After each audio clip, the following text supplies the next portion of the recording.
Hello guys, it's me again, Ray. Now I have this Springfield XD 45 ACP. Now I'm going to show it to you how to strip it, paano kalasin ito at linisin. This is a 4-inch barrel with full size grip. Unang-unang gagawin natin, first of all, kapag hawak tayo ng barrel, siguraduhin natin na we'll make sure na unloaded yung barrel para sa safety natin at sa safety ng iba. So pagka hawak ng barrel, always think na loaded ang barrel. Yun ang unang-una. So tatanggalin natin yung una yung magazine by pressing this button here. See right there, it's a full load magazine.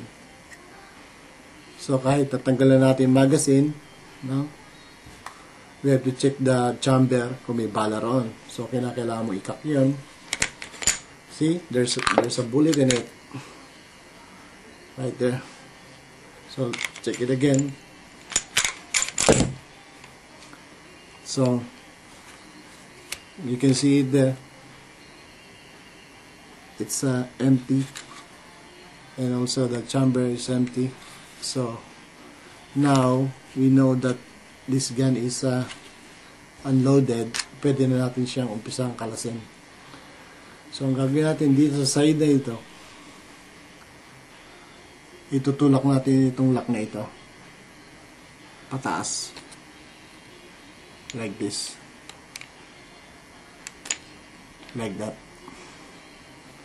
and then i-release mo ito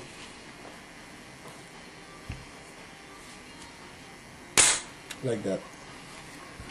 So pag na-release mo na, kakalabitin mo itong gatilyo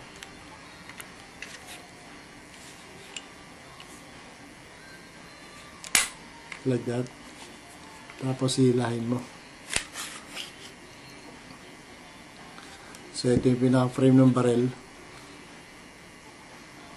Bali ang lilinisin lang dito yung mga railings na yan. Gagamitin ng Johnson's buds para matanggal yung mga lumang oil. And then with the new Johnson's buds, dip mo lang sa oil, tapos lalagyan mo ulit yung railing na yan. Ganun din sa loob. Gagamitan minsan ng toothbrush para malinisan yung lalagyan ng magazine.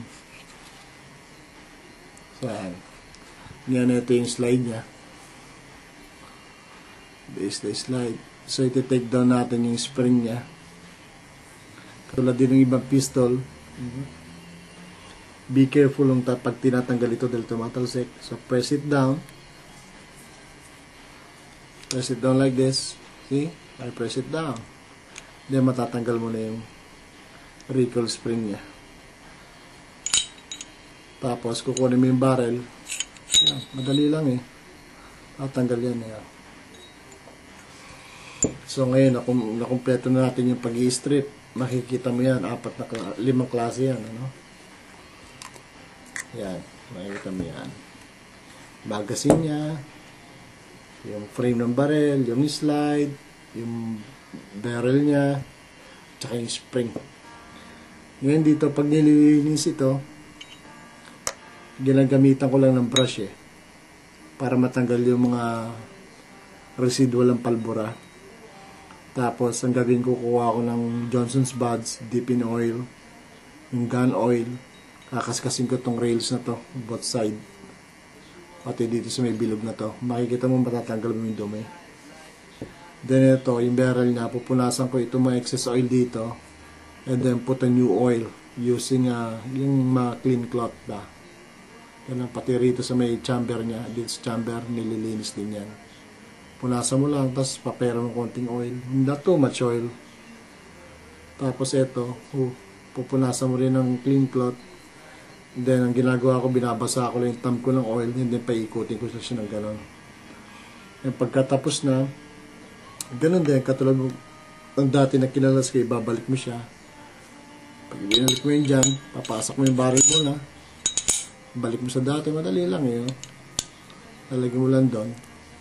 Tapos ito syempre yung spring susunod, lagay mo sa butas. Ito, makikita mo sa butas right there. Gusto ko nilagay. Then, tapos ito syempre, itutulak mo. Pag ano, yan lang oh. So nakakabit na siya. Pag nakakabit na siya, makikita mo itong pinaka-rail na ito. Yan.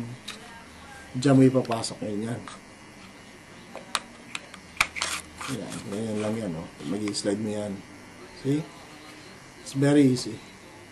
Tutulak mo siya ngayon. Diba? Pag natulak mo na siya ngayon, kinakailangan mong hilahin ito, tapos ilalak mo. No? Yan. Hihilahin ko. Tapos ilalaklag din akong thumb ko. Yan, makikita mo nilak ko yan. Diba? Nilak ko rito. Bakit ko nilak mo? Para may babae ko to. Para may balik ko sa dati. May lock. Yan. Ito yan. Eh, pag nilak na yan, pwede ko na ibaba ito ngayon. There you go. See? So, malalaman mo kung nakakakitong barrel na ito. Makikita mo ito. Makakapa mo yan. Ibig sabihin nakakakitong barrel. Ready to fire. Pero malalaman mong walang bala dahil makita mo rito, flat. Pag may bala, itong isang ito, umaangat to eh. So, pwede yung kalabitin ito dahil wala namang bala, no? There you go. Now, kompleto na. Pag nilagay ko yung magazine ulit, see, no, loaded na itong barrel na to. Ganun lang ang pag-i-strip ng Springfield 45 ACP XD